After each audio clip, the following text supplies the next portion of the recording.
So I'm going to tell you that the three goals that we had when we began the process of reforming the Intelligence Committee. Now, I think you all know intuitively, just from what you've seen over the past years, that the intelligence community and certainly all the demands that we have in national security looked to the Intelligence Committee as a tumultuous, partisan, um, fighting group of individuals that really weren't able to deliver both for intelligence community or for issues of national security.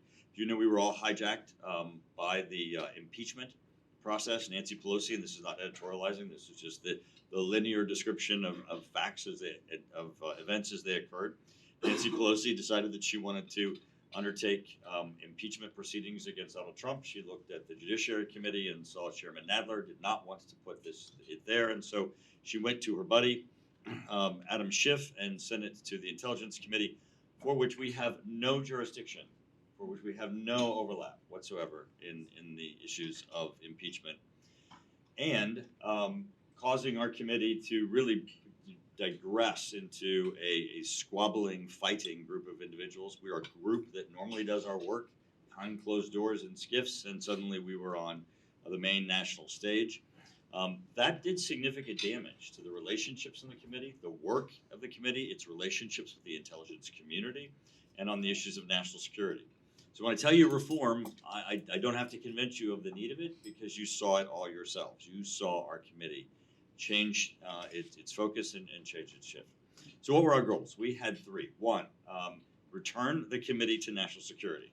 Again, it sounds basic, but it really was a process that needed to occur where we needed to re-engage, we need to reestablish our credibility, we need to reestablish relationships and an agenda. Secondly, return the committee to a bipartisan focus. The committee has had a long legacy of being one of the bastions of bipartisanship.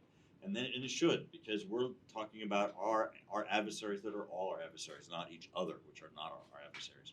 And thirdly, we wanted to open up the committee. We didn't just want to be people who learned cool things in the basement of the Capitol.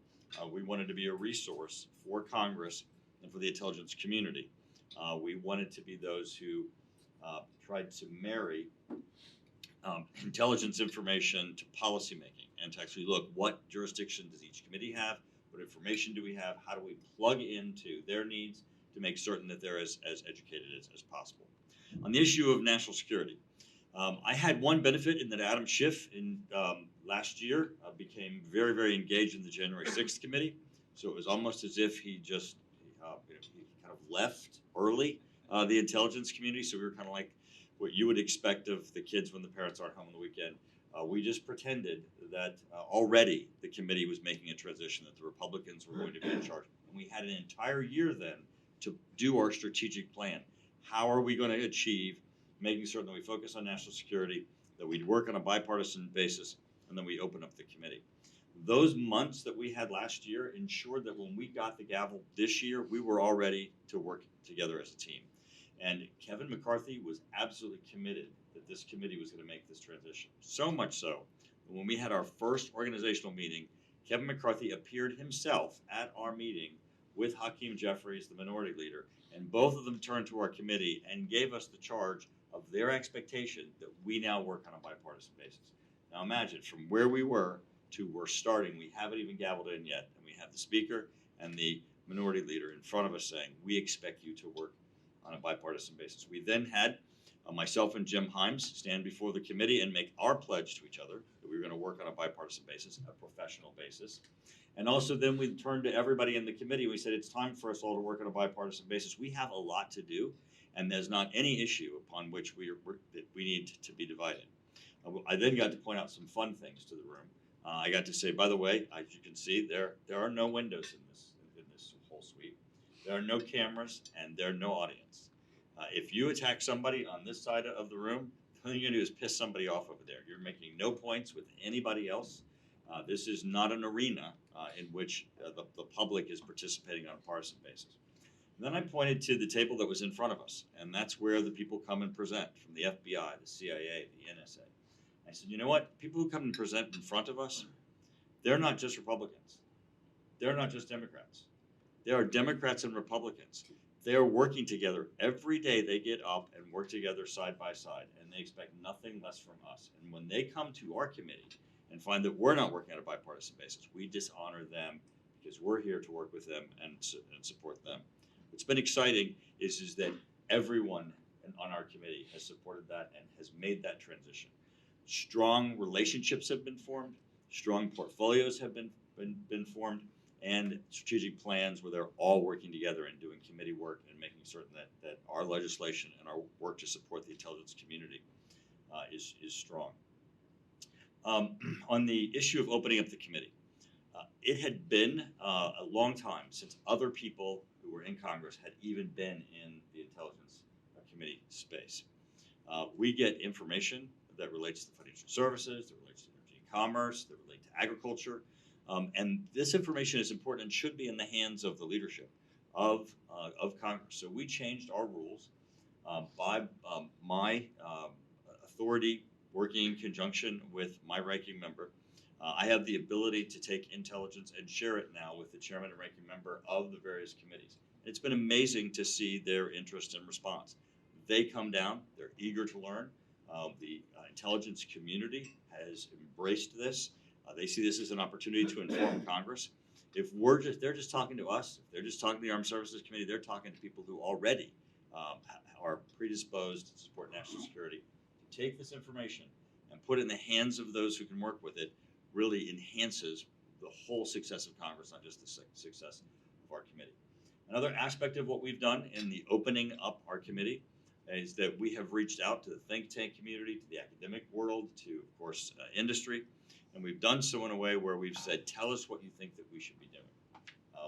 We started last year with a process called Beyond the Skiff, where we went to think tanks and we had panels, not for us to present, but for them to present to us, where we picked topics and we listened and we got to hear from them what they thought was important. Those types of engagements are incredibly important, and also the issues of industry.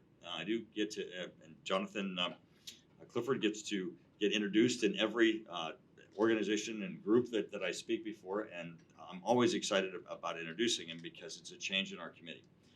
Many times we would have industry that would come to us and say, I have some ingenuity, I have some widget, I have something that could enhance your capabilities, and I'm knocking on the door of the intelligence community and they're not responding. And as you know, that the intelligence community, if they already have one, or they have one that's better, they can't tell you. So if you're knocking on their door and saying, I've got this thing, and they have better, they can't respond. Also, if they're just incompetent, they're not responding. But you, being on the other side of that curtain, have no idea what it is. Is it that you're just not getting through, or is it that in fact what you're proposing is not what is needed right now? Well, Jonathan is our new head of technology and ingenuity, and he's the guy who gets to go behind the curtain. He gets the guy who gets to sit with you and to sit with industry, and then have that ability to understand, are we making the right connections? Are you walking through the right door if you're industry? And is the intelligence community being responsive? Now, we all know technology is going to be incredibly important. Human intelligence collection is incredibly important, but at the same time, it's getting more and more difficult every day for human intelligence collection to be perfected. That means that we have to turn to technology, and as technology becomes more complex, we have to become more capable, and that's certainly something that we're trying to do in enhancing the capabilities of the intelligence community. My committee is populated by incredibly talented members of Congress who have unbelievable resumes. What's exciting about our committee is that everyone on the committee has their own portfolio. One of the things that we asked is we went to each and every member of the committee and we said, look, there's only so much that we can do as a whole committee, but there's a lot we can do as individuals. And my committee is unique in that it's almost like each and every person is a subcommittee chair. Each of them have the ability to order up their own briefings, and each of them have their own ability to travel to do fact finding and to engage on issues. So we try to do, both on the Democrat and Republican side, is to spread ourselves out so we would have people who are experts in various issues so that they can make certain that they're the person who's interfacing with the intelligence community on that issue. That staff understand that this is a person this is their portfolio, and they get to raise their hand as there's tripwires, as there are issues where they think they need to go then to the full committee. And that gives us a great intake, a great ability for our members to both work on independently, but also to be able to get the entire committee engaged on issues that they find are important. Well, that's my drive-through version of what we've done to try to enhance and reform the committee itself. And as you know, the issues that we're dealing with are real. Ukraine, Russian aggression, China. We just recently took the entire committee, there were 11 of us, to Jordan, Israel, and Egypt on a CODEL. It's the first time that there has been a committee-wide CODEL, because members have the ability to travel independently. We usually span out all across the globe. We knew that our focus on Asia and Russia diluted the expectation of our support for the Middle East. So we thought if we all went together, it would be a great statement of our presence, but we'd learn a tremendous amount, and of course we did. The King of Jordan comes to our committee annually and gives us a briefing. It's one of the best classified briefings that we get on the Middle East. And we wanted to return the favor. We wanted to be present to honor him and the fact that he comes to us. And I can tell you that we were incredibly well received through Jordan, Israel, and Egypt. So as we look around the world, we know the world is not getting to be a safer place. It's more important than ever that our committee function so that our intelligence community can have our full support, and that we can function and make certain that we do the best to try to keep America safe. Thank you. Thank you.